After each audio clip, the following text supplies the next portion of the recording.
80 years ago, our Congress met just weeks after the end of the most devastating conflict in human history. Tens of millions killed on the battlefield, millions slaughtered in Nazi concentration camps, and millions more across the globe, the innocent victims of war, including 200,000 men, women, and children who died when the atomic bombs were dropped on Hiroshima and Nagasaki. At that historic Congress in 1945, our then President Charles Dukes reflected that out of the ruins of war, we are offered the opportunity of making a clear new start. In the hands of freedom-loving people, the new world waits to be built. Peace and security must ever be its foundations. Today, as we meet in Brighton, 8 decades on, that vision, that hope, seems a long way off. We see a world riven by conflict, by war, by inhumanity, a world where authoritarian governments act with impunity, and a world where the populist and far right are once again emboldened.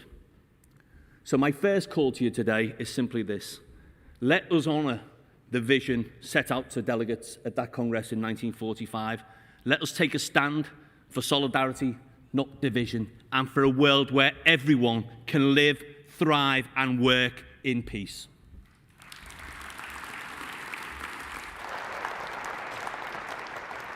Let us start by celebrating our successes. And I want you to compare where we are now with when I first addressed you as General Secretary in Liverpool 2 years ago. The Tories' anti-strike legislation now gone, our right to strike protected. Hundreds of disputes across the public and private sector won. A public inquiry into the scandal at Orgreave secured. And the Employment Rights Bill about to be given royal assent in a matter of weeks, not by chance, not by accident, because we fought for it, we campaigned for it, and Congress, we will ensure it's delivered in full. We are winning for workers.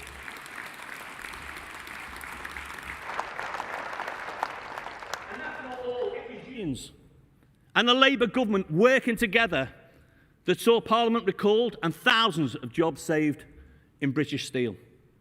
It's thanks to our campaigning over decades that Britain's railways are coming back where they belong, in public ownership.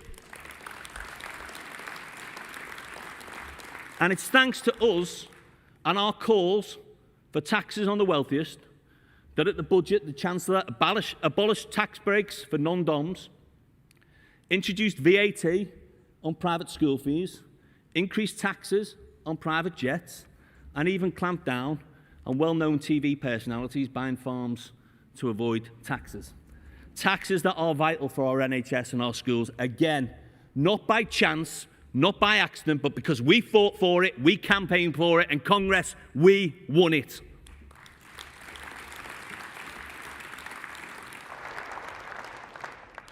Now, it is absolutely right to celebrate our success, because our movement is needed now more than ever. The populist right is fueling the narrative that Britain is in decline. Of course, we know this country faces huge challenges. That's the toxic legacy of Tory destruction. 14 years of stagnant wages and living standards, 14 years of austerity and cuts to public services, and 14 years of rising insecurity and inequality. The Tories took Britain to the brink, and the public knows it. And that's why last July, the government was elected on a manifesto that promised change. I think we have to be honest. For far too many people, change still feels like a slogan, not a lived reality. That cannot continue. Think about that 1945 Congress and think about that 1945 government. Throughout our history, we've been at our best when we've been ambitious for working people. So today, my message to the government is simply this: deliver the manifesto, which won you a huge majority last July. deliver good jobs, decent public services, and better living standards in every corner of the country. Deliver the change people voted for and show working people whose side you are on.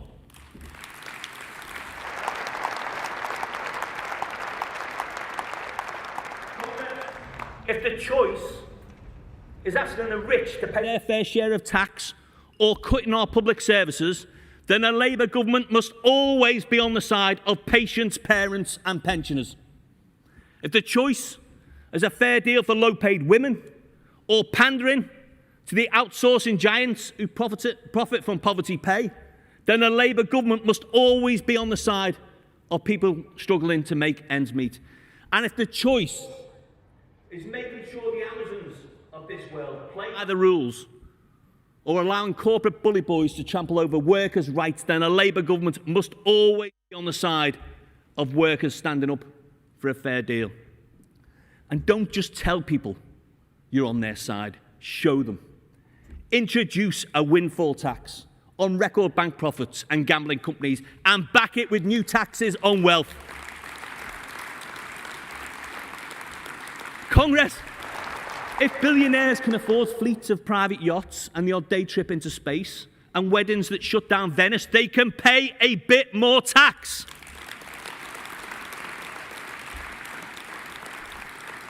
Do what's best for those who go out to work day in, day out and still struggle to get by. Deliver the Employment Rights Bill and deliver it in full.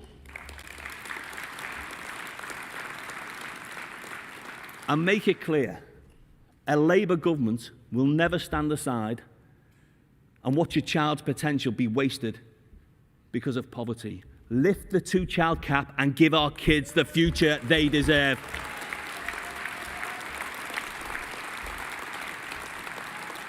Now, Congress, it's obvious over the last 14 months the governments haven't got everything right. And we've called them out when they haven't got it right. But be clear, Congress, the biggest threat to working class people in this country are the bad bosses and the right-wing populists. A nasty combination that should worry any trade unionist and any worker. Just look at that Employment Rights Bill. The government has a manifesto promise to make work pay. Stronger rights at work are overwhelmingly popular with voters across the political spectrum.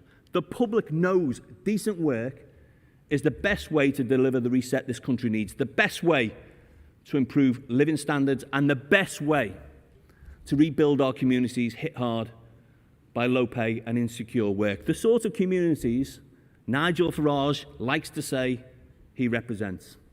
Here's the truth.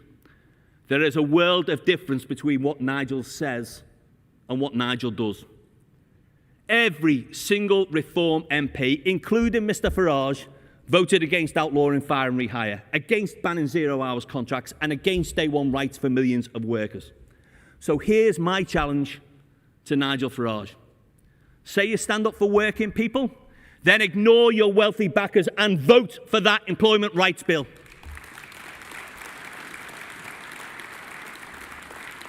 Say you're standing up for British industry, then stop supporting Donald Trump and his destructive tariffs.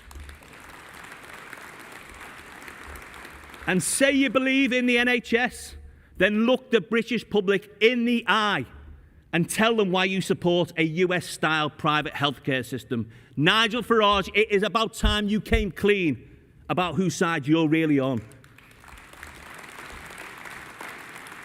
Because here's the truth, you are not representing working people, you are selling them out. To those who voted Reform at the last election, to those who are considering voting for Reform, I get your frustration with mainstream politics. I get your sense that change isn't coming fast enough, and I respect your right to vote for whoever you choose. But ask yourself this fundamental question. Do you believe in your gut that Nigel Farage really cares about the people of Clacton when he's off collecting his speaker's fees in the United States? Do you believe that Richard Tice really worries about the people of Skegness while he's living it up at home in Dubai? or are they just right-wing con men lining their own pockets?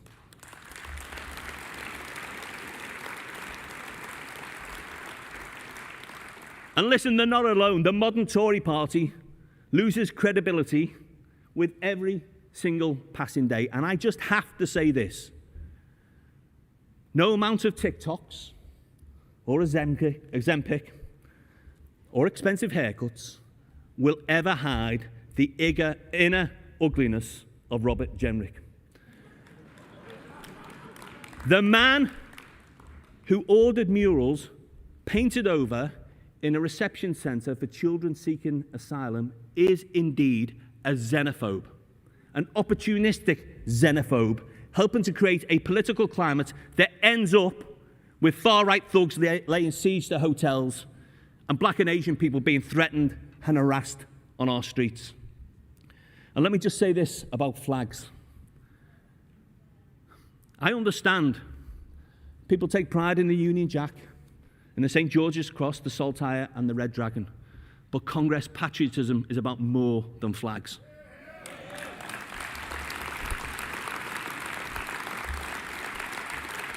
As that 1945 generation knew, real patriotism is about building decent homes and ensuring no one is left behind.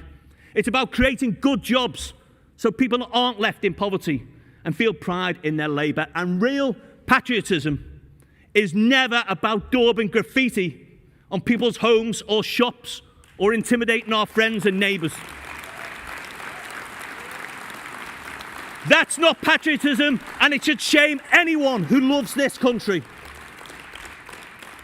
Congress, the far right, the populist right, don't care about working class people. They don't speak for working class people. They never will. That's our job, and that's what we stand for.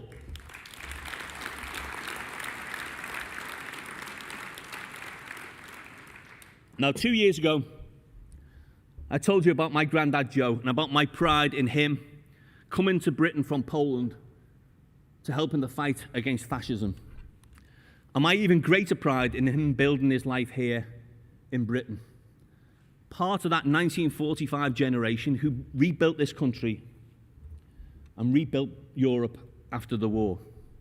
His generation, Charles Dukes' generation, thought they'd vanquished the darkness of authoritarianism and the darkness of war. But Congress, right now, that darkness is everywhere. In Ukraine, in Sudan, and of course, in Gaza, a humanitarian crisis that shames the world. Thousands of starving civilians, women and children, killed while queuing for food. Hospitals, aid workers, journalists deliberately targeted. Kids seeking clean water attacked by the IDF. Congress, Israeli and Palestinian human rights groups are clear. Amnesty International is clear. Médecins Sans Frontières is clear, and I think we should be clear as well. Benjamin Netanyahu's government is committing genocide in Gaza.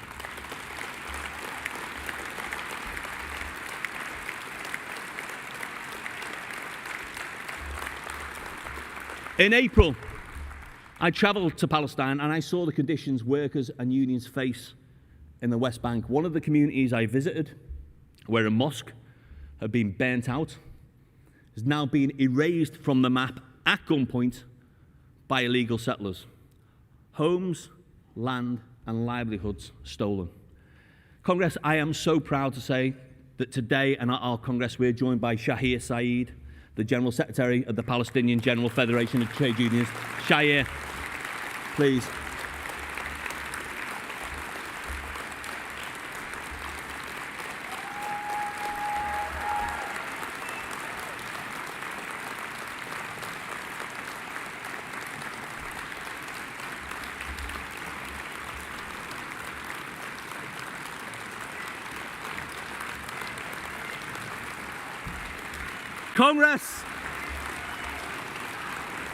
Congress, today in front of Shahir, let us reiterate our movement's calls. A new permanent ceasefire, the the release of all hostages and all Palestinian political prisoners, suspension of the UK's trade deal with Israel, tougher sanctions, a ban on imports from the occupied territories, respect for international law, an end to licenses for arms traded with Israel, and the immediate recognition of the state of Palestine. Because you cannot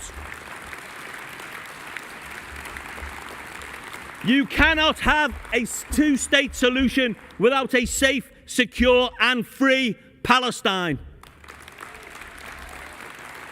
Thank you, Shahir. You'll hear from Shahir on Wednesday, Congress. Congress, a better future in the Middle East, a better future at home, a country where your postcode doesn't determine your life chances, where public services are a source of pride and not profit. Jobs you can build a life on, wages that keep up with the cost of living and then go further, thriving communities and high streets, and a government that puts people and not profit first. A better future means a fair and managed and compassionate approach to migration. It means strong industrial renewal, strong public services and fixing the Tories' bad Brexit deal. And a better future means, Congress, every new school, every hospital, every power station, every wind turbine built with union labour, supporting proper apprenticeships and supporting UK jobs.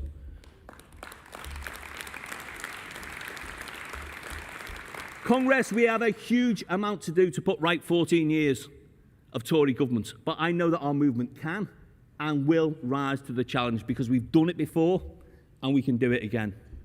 In 1945, when my granddad and your grandparents, our unions and the Labour government, battered by 6 years of war, created the NHS, built hundreds of thousands of new homes and rebuilt our economy. And not just in 1945, the minimum wage, paid holidays, maternity leave, the right to join a union, universal education, protection from discrimination, so much more. None of them were handed down. They were fought for by people in unions at our best when we are ambitious for working people, their families and communities, and our best when we work together united as a labour and trade union movement. So here is our challenge to government. Deliver that employment rights bill in full, deliver the change you promised at the election and show working class people you're on their side. A challenge to employers: don't fall on the wrong side of history. Don't repeat the mistakes of opposing the minimum wage. Respect the government's mandate to improve rights at work. And finally, a challenge to me, to every member of TUC staff, to every delegate in this hall, and to every trade union activist and rep out there in workplaces, to grow our movement, to take those new rights into workplaces up and down the country, and to reassert the reason this movement exists, to stand with and win for working people in every sector, every generation, every town, every community. Congress, this movement has shaped the history of our country. Now it's time to shape the future. Let's get to it. Solidarity Congress. Thank you.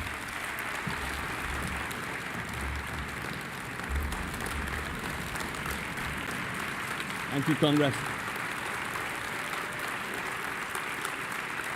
Thanks, Congress.